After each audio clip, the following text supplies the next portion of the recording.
hasn't seen the glory of Espana '82, when little Northern Ireland showed the world what we could do. Now Laurie is our leader and we're coming after you, and that is why we sing. We're not Brazil, we're Northern Ireland. We're not Brazil, we're Northern Ireland. We're not Brazil, we're Northern Ireland, but it's all the same to me. We beat the Turks, Italians, and the mighty Germans too. The French, the Dutch, our southern friends all know what we can do. And if you know our history, you know it could be you. And that is why we sing. We're not Brazil, we're Northern Ireland. We're not Brazil, we're Northern Ireland. We're not Brazil, we're Northern Ireland. But it's all...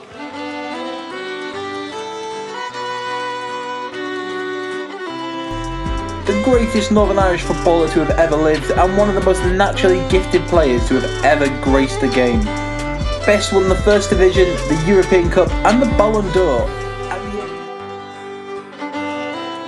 Harry Gregg. Gregg spent 9 years at Manchester United, where he astonishingly survived the Munich air disaster. Capped 25 times by his country, Gregg was named the best goalkeeper at the 1958 World Cup and is one of the only 2 Irish players to ever make it into the World Cup All-Star team.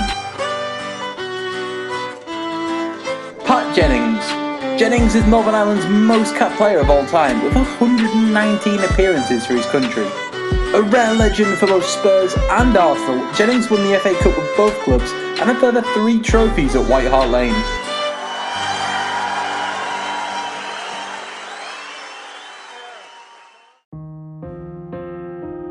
Harry Gregg began his football career in his beloved Northern Ireland with Linfield after giving up his work as an apprentice joiner.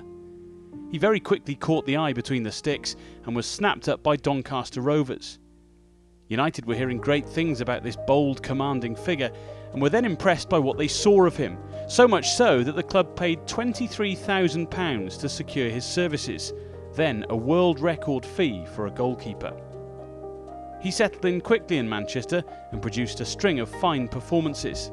But just 3 months after his arrival at Old Trafford, Harry's life, and the club as a whole, would change forever.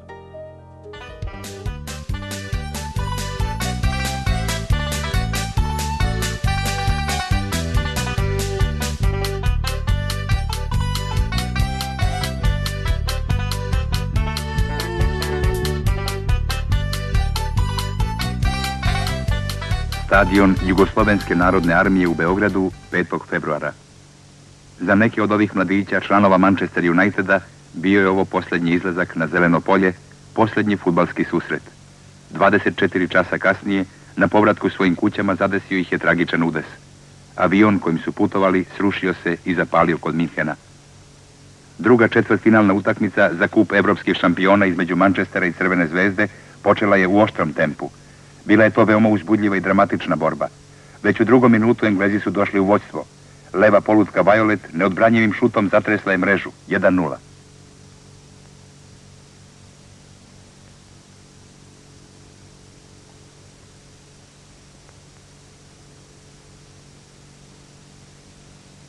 U 29. minutu Charlton je u trku sa 18 metara pogodio donji ugao.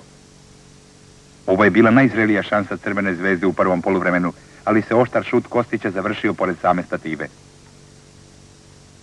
U 33. minutu Spajić je odbio loptu Charltonu tačno na noge, još jedan šut i 3:0 za Manchester. Katastrofa je bila na pomolu, ali u drugom poluvremenu je došlo do preokreta. Fudbaleri Zvezde nisu klonuli, iako je sve izgledalo beznadežno. Zaigrali su odlično. U 47. minutu Kostić je snažnim šutom smanjio na 3:1. Jedan za drugim ređali su se opasni napadi Crvene zvezde.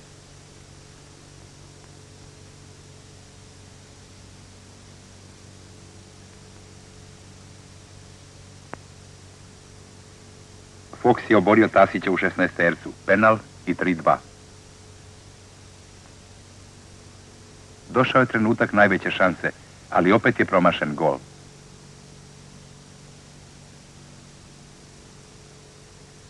tek na 1 minut pre završetka utakmice Zvezda je preko Kostića i slobodnog udarca izjednačila 3-3.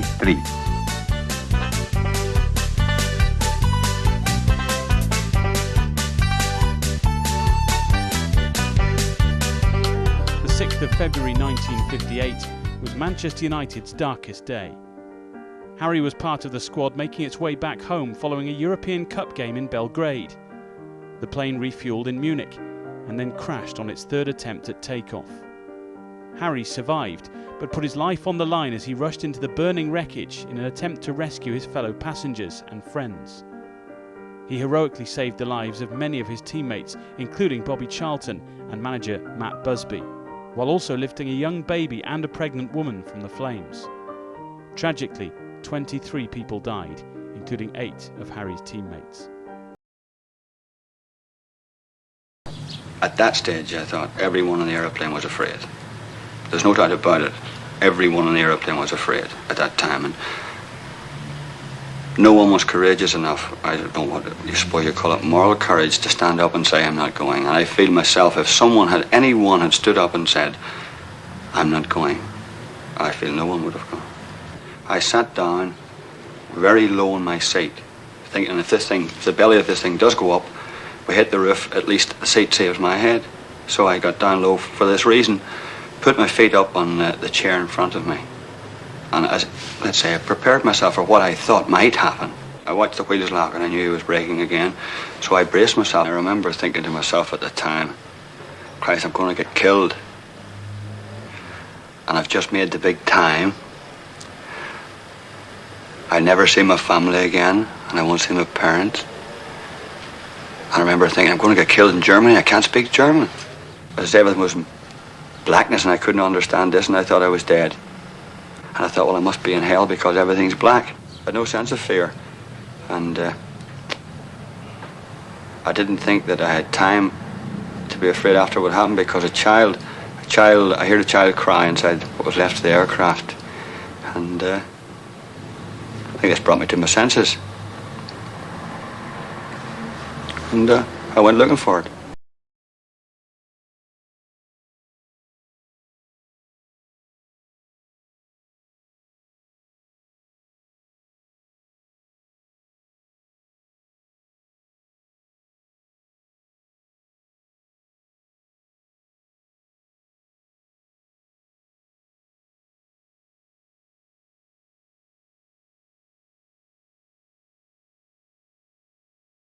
Keeper Harry Gregg survived. Today he's coach at Swansea, but he's remembered for his bravery when he rescued a mother and her baby daughter, who this week travelled to Wales to meet him for the first time since the crash. Vesna Lukic is now 26, a striking young lady despite 10 operations. Mr. Gregg was very brave. Instead of running away, he came back and pulled me and my mother out of the wreckage. You had been travelling in your mother's arms? Yes, actually, I was sitting in her lap. Yes. And you had no seat belt? No, my mother had the seat belt and I hadn't. And the fact that I didn't have the seat on actually saved my life. Yes. At the time of the catastrophe, my mother was 3 months pregnant with my brother. And now he is a handsome boy of 24. He's starting to become a journalist, and he's doing his national service in the army at the moment. After Munich, I understand some of the Manchester United players came to visit you in the hospital, and you have a special souvenir at home. Yes, Mr. Charlton came to see me, and he gave me a little teddy bear. Well, the little teddy bear is still alive, although it is very shabby. So what are your thoughts now about Harry Gregg? I think that he is superhuman and that he is a very special person. Well, I wouldn't be here if it wasn't for Mr. Gregg. And now we're a few minutes away from you at last meeting him. Can you put into words how you feel at this moment? Well, not exactly. I'm more than excited now, and I'm very nervous, although I'm very happy that I'm going to meet him in a few moments. It was with some trepidation that Harry approached the rendezvous with me just minutes later, and 25 years waiting was over. So happy to meet you. after so many years. I'm going to kiss you. I don't know what to say.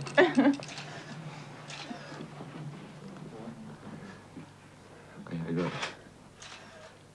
This part I don't like, but.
Harry Gregg from Coleraine in Derry was a centre-back turned goalkeeper who made his name at Doncaster Rovers in the 1950s.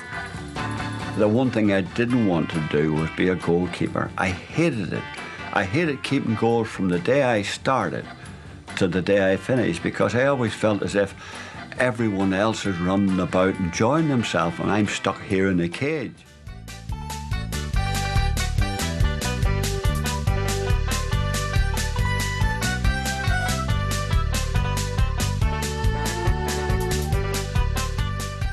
Passed away, aged 87.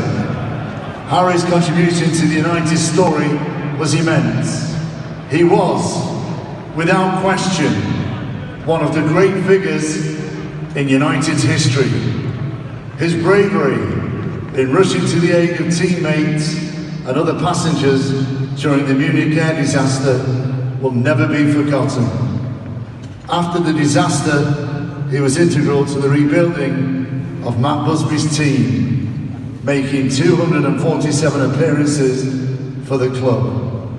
Please join us in a minute's silence as we remember the life of Harry Gregg.